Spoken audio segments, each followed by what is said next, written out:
Hello and welcome to Round Robin. I'm your host, Robin McCormick with the city's Communications and Marketing Department. And today we're going to talk about a program that is one of the best known programs that helps the homeless in our area. And it's a coalition of churches and a nonprofit organization called HELP that combine to provide evening shelter for homeless people. And I've always thought of that as a winter program, but they are expanding. And so let me introduce you to Charlotte Dillow.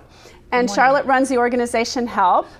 So tell us a little bit about A Night's Welcome. This program has been around for a while.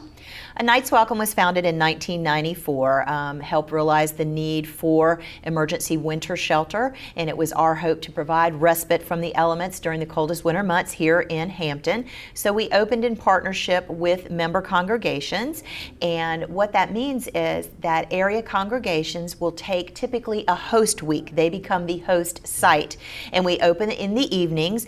We open the doors at 6 p.m. for our local homeless community to come in and receive overnight shelter, and then we close the next morning around 7. And they're on their own during the day, and they come back and repeat that every evening. For years, we ran that shelter for about 20 weeks, and then we were able to increase it to 22, and then the city helped us with some additional funding to open it for 24, and then this season we're going to be opening it for 28 weeks. So we have expanded, and we're kind of not just in the winter months, but into some of the hurricane season still, and it is some of the rainy season in April. So what is that like? When the church hosts, it is often at their church, but sometimes maybe their church isn't big enough or doesn't have the right facilities, and their congregation goes to another church, right? Yes, we have a wide variety of ways that our partnering congregations help us. For example, we have a church that does not have a kitchen, and so they are partnering with another church right next door to them that will be able to host the homeless, and so the two congregations blend together, and they take that week and they partner with providing food and volunteers. Some churches don't have that capability at all, so they will partner with another church and provide resources. We have some aging congregations that used to do A Night's Welcome, and they're just not able to do it anymore, but they still can financially support the program, or they can bake desserts, or they can, it's lasagna night, so we have 8 folks making lasagnas that they're able to provide for that particular night's shelter. That's great. And I need to correct myself because I'm tending to say churches, and it really is congregations because it isn't just Christian churches who are involved. You Absolutely. have other faiths as well. We are ecumenical. So, for example, our friends at Rodolph Shalom Temple typically take what we know is Christmas week, so that there is a Christian church that may be off for that week, so that the Jewish temple will take that week of hosting for us, which is very nice. I mean, it is truly an ecumenical effort. That's important to remember, and yes. I apologize for that. No problem. Charlotte, how many people tend to show up? And I'm sure it varies based on the weather and the need and the location, but how many people do you see, on a given night? Over the years, it has changed drastically. When we first opened the doors in 1994, 20 to 30 folks in an evening was a big deal. And if we saw one lady, that was really a big deal. So it really was homeless men, and often kind of chronically Absolutely. homeless men. Okay. Now, over the years, we've had an increase in families. We've had an increase in single females that come to visit us. On any given night now, we could have 15 to 25 single females in the shelter, which is not unusual for us. We range in number from 50 to 95 folks on any given night. Wow, that is so many more than I expected. And some of those are families, right? Are there Absolutely. children involved too? Children involved as well. Now, over the past few years, we have changed our philosophy in the way we do things, and we've really started doing some intense case management and trying to get these folks out of their situation. We have always brought services in to provide at our winter shelter program, counseling services, support services that folks may need, but we had to get to the bottom of why they were homeless and help them work on their self-sufficiency. And so last year we embarked on a very different program and some really intense in case management, and have been able to shelter about 50 folks so far into permanent supportive housing through a variety of ways, through help programs, through other community partners, and actually placing people in homes. So we know that our numbers will be significantly significantly lower this year because of those efforts and the efforts of our community partners. So those community partners then have places that people can stay on a longer term, daily basis. Yes, absolutely. Permanent supportive housing. We've partnered with an organization in Williamsburg that has homes that they are able to utilize. We have homes. We have partnered with one of our local churches, Pine Chapel Baptist Church, who has given us their church parsonage, and we're able to shelter single females there. So any and every resource that we can connect with or that will connect with us, we are reaching out to be able to house our homeless. Well, and I would imagine that having different pockets for people that suits them better, that makes it a little easier to manage, because I would guess that there aren't that many congregations that could really house 100 people, house and feed and, monitor 100 people a night. That's Absolutely. a huge operation. It is a big process. Why are the numbers so big? Recently this recession has really caused a lot of folks to lose their homes, not able to double up in family situations like they have been in the past. So we have seen numbers increase. There is a survey that we do every year with our local continuum of care, and it's called the Point in Time Survey. And if I recall the numbers, we do it every year in January, and on one given night in a 24-hour period, we do our best to count all of the homeless families, children, individuals that are in our community. So January of 2012, I believe the number was almost 700. I want to say it was maybe 681. And those were homeless in the Hampton, Newport News community that we were able to find and count. Right. We as organizations know there were so many more folks that we were not able to get to. A good number of those folks were veterans. A good number were chronically homeless, dual diagnosed, meaning they had a substance abuse problem and also mental health concerns. Mm-hmm. We're able to bring all of those resources to our winter shelter program to help our folks get the necessary treatments that they need.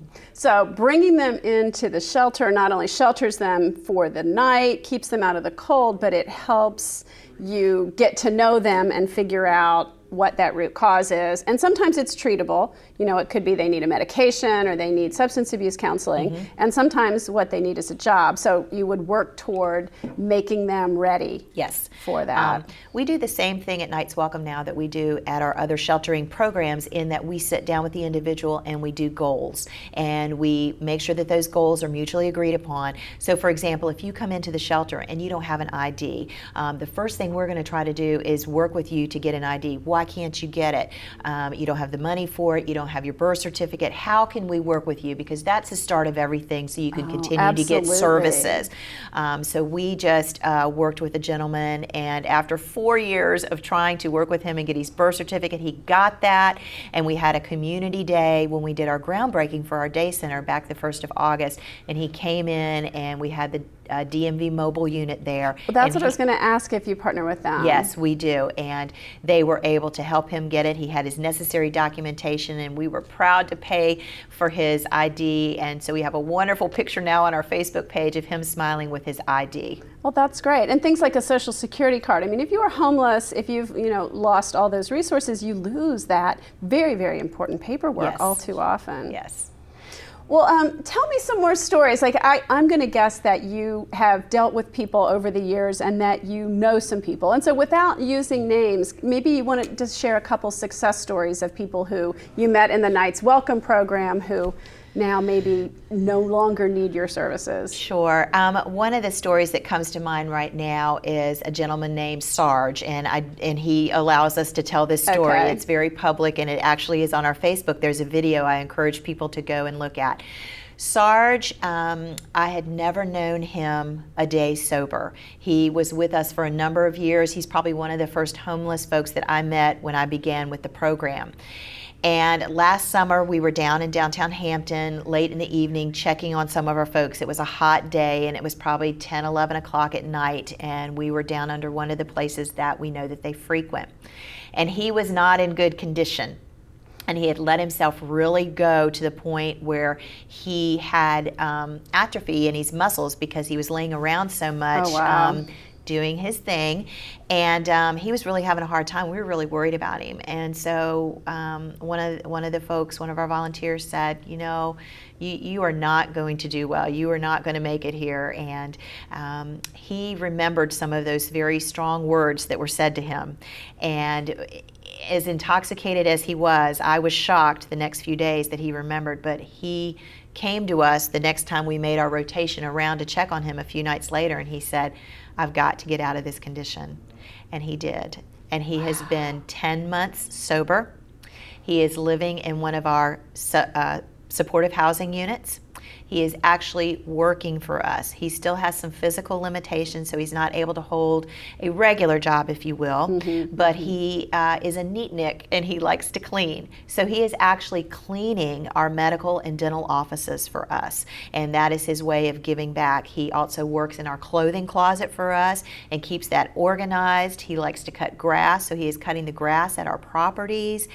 And so he is just looking at him and looking at his face and looking at the smile on his face is the reason we do what we do every day. And that was a lot of years in coming, right? So you helped him on a, you know, what he can do, what he can accept basis for years, probably a dozen years. I've known him probably 12 to 14 years. Wow. And so that's what we do. It doesn't happen overnight. And if you equate it to someone that has any type of disorder, we all have something. I've battled with eating, overeating. Someone else may have battled with a substance abuse problem, drugs, alcohol, whatever the case may be. And it takes you saying, I'm ready. I'm done with this.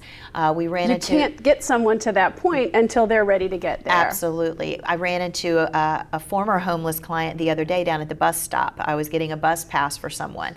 And I said, hey, how you doing? I haven't seen you. I didn't see you last year. And he said, I was tired of being tired.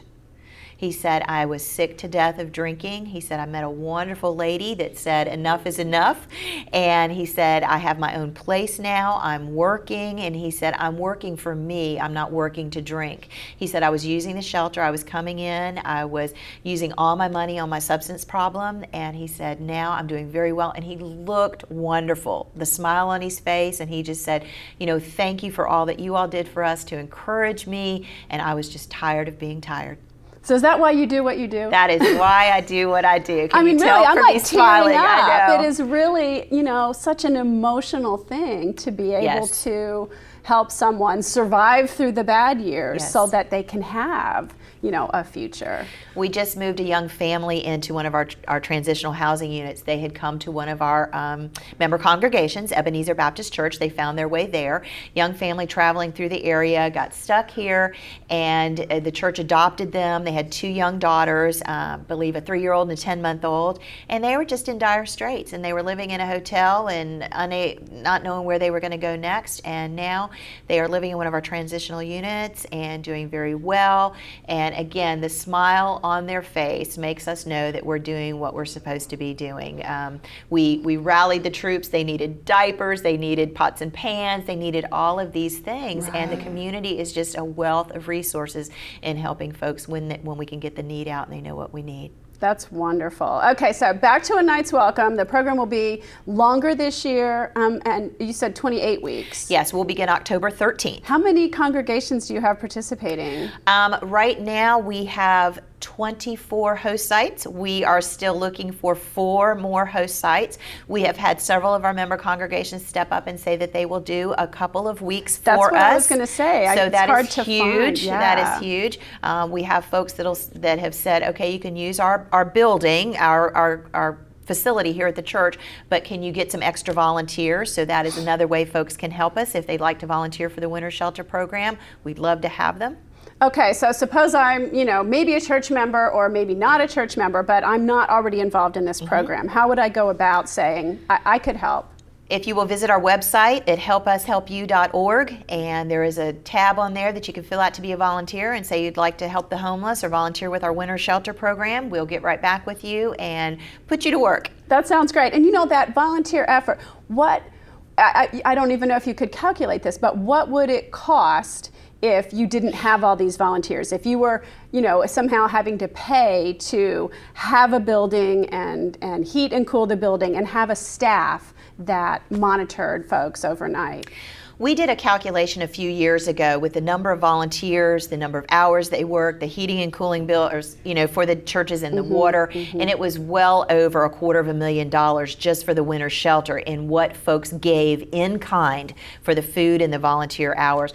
Sometimes during winter shelter, folks are working upwards of almost 20,000 volunteer hours, and when you equate that with the national average, and I'm not sure if that's now $10 or $11 for a volunteer hour, that's a lot of money. That is tremendous that people are able and willing to give of their time to help other people. It speaks well of our congregations, our faith community, but also the additional volunteers. Yes, we could not do it without our member congregations and our volunteers that so faithfully have served those in need in our community, and we certainly appreciate them and the community for supporting this organization and those in need or those who are in crisis. We have changed our vision statement, and our vision statement now is that we are uplifting those in crisis and ending homelessness, and we are doing that one person at a time. That's wonderful. Well, I'll tell you what, talking to you is a very uplifting experience for me as well, and it's enthusiastic, to see. I think some of us think of homelessness and it's just this, what can I do? It's a chronic problem, and you have all kinds of positive stories and things to tell. So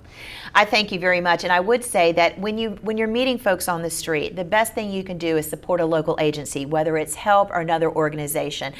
Typically giving folks, cash donations is not a great thing to do, and we've all done it. I've done it over the years. But those money, it may very well be going to something else problem instead of, Yes, so we encourage folks to give their tangible donations directly to an organization because there's typically a history with the individual, and different organizations have that history, and we know we can further support them and you can by stretch directly the giving dollars them. a little Absolutely. more too. You have deals and partnerships that help bring in more for. Yes.